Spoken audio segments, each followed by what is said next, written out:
Morning मेरे प्यारे बच्चों, शुरू करते हैं आज की क्लास। और आज क्वेश्चन नंबर 43 को समझेंगे। इस क्वेश्चन में आपसे कहा है अंजू, मंजू एवं ममता साझेदार हैं। इसमें उनकी स्थिर पूंजी दे रही क्रमशः 10,000, 8,000, 6,000। साझेदारी विवेक के अनुसार पूंजी पर 5% वार्षिक दर से ब्याज दे है, लेकिन पिछले 3 वर्षों से प्रविष्टि नहीं की गई है। ये त्रुटि हुई है कि पिछले 3 वर्षों से पूंजी पर ब्याज नहीं लगाया गया है। इन वर्षों के दौरान लाभ का विभाजन इस प्रकार किया गया है। 2014 में 4:3:5 में, और 2015 में 3:2:1 में, और 2016 में 1:1:1 में। नए वर्ष में आवश्यक समायोजन प्रविष्टियां करें, अर्थात अप्रैल 2017 हेतु प्रविष्टियां दें। तो प्यारे बच्चों, इसमें जो त्रुटि हुई है कि पूंजी पर ब्याज 3 वर्षों से नहीं लगाया गया है, बल्कि जो पूंजी के स्थान पर लाभ हुआ उसको 3 वर्षों में अलग अलग अनुपात में बांटा गया है। तो सबसे पहले देखते हैं कि 3 वर्षों में पूंजी के स्थान पर जो लाभ उनके खाते में क्रेडिट किया गया है, वो 3 वर्षों का कुल लाभ किसके खाते में कितना कितना क्रेडिट किया गया है, और पूंजी पर ब्याज 3 वर्षों का कितना कितना इनके खाते में क्रेडिट किया जाना चाहिए था। जो अंतर होगा उस राशि का समायोजन किया जाएगा। तो सबसे पहले आप इसका इंटरेस्ट ऑन कैपिटल निकालेंगे। अंजू की कैपिटल 10,000 है। 10,000 का 5% 500 रुपये इंटरेस्ट 1 वर्ष का होता है। तो ये 3 वर्ष का 1,500 रुपये इंटरेस्ट हो जाएगा।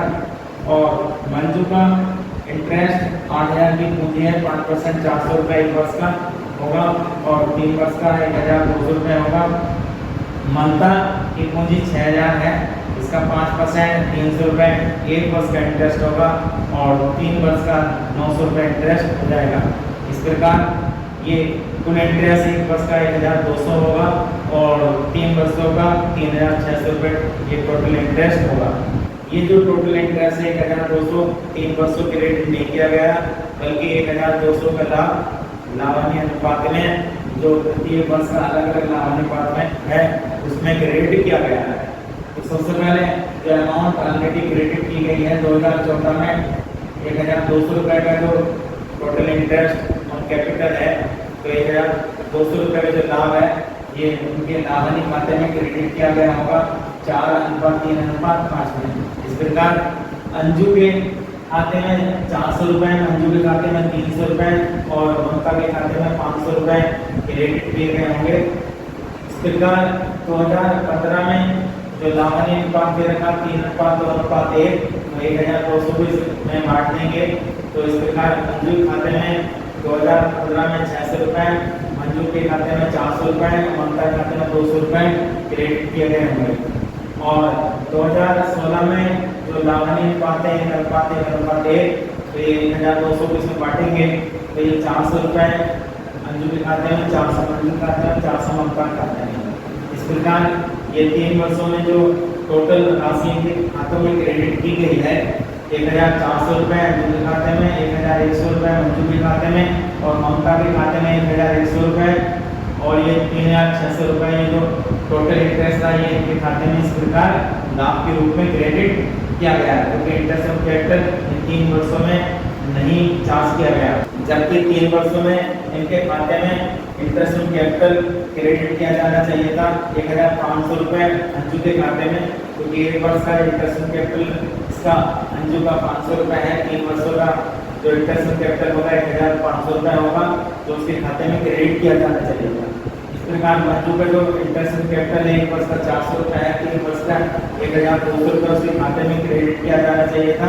ममता का इंटरेस्ट ऑन कैपिटल 300 रुपये 1 वर्ष का है, 3 वर्ष का 900 रुपये उसके खाते में क्रेडिट किया जाना चाहिए था। इस प्रकार प्यारे बच्चों 1,400 रुपये अंजू के खाते में क्रेडिट किए गए हैं, लेकिन 1,500 रुपये क्रेडिट किए जाने चाहिए थे। तो ये 100 रुपये कम क्रेडिट किए गए हैं। तो अंजू का जो कैपिटल अकाउंट है उसे 100 रुपये से क्रेडिट कर दिया जाएगा, और मंजू के खाते में 1,200 रुपये क्रेडिट किए जाने चाहिए थे, लेकिन 1,100 रुपये क्रेडिट किए गए हैं। तो 100 रुपये कम क्रेडिट किए गए हैं, तो 100 रुपये इसके खाते में क्रेडिट कर दिए जाएंगे। और ममता के खाते में 900 रुपये क्रेडिट होने चाहिए थे, लेकिन 1100 रुपये इसके खाते में क्रेडिट हुए हैं, तो 200 रुपये अधिक क्रेडिट हुए हैं, तो 200 रुपये इसके खाते में डेबिट कर दिए जाएंगे। तो इस प्रकार इसकी समाधान की एंट्री होगी ममता कैपिटल अकाउंट दिया to Manju capital being amount adjusted. Mamta का जो कैपिटल अकाउंट है 200 रुपये से डेबिट कर दिया जाएगा और मंजू का खाता 100 रुपये से क्रेडिट कर दिया जाएगा। इस प्रकार प्यारे बच्चों ये क्वेश्चन आपका कंप्लीट हो जाता है और इसी क्वेश्चन के साथ ये चैप्टर भी आपका कंप्लीट हो जाता है। आपको सभी क्वेश्चन कर लेने हैं। अगर किसी क्वेश्चन में कोई बात समझ में नहीं आती है तो निसंकोच आप कमेंट में लिख सकते हैं। आपकी हर समस्या का समाधान करने की हम पूरी कोशिश करेंगे। धन्यवाद।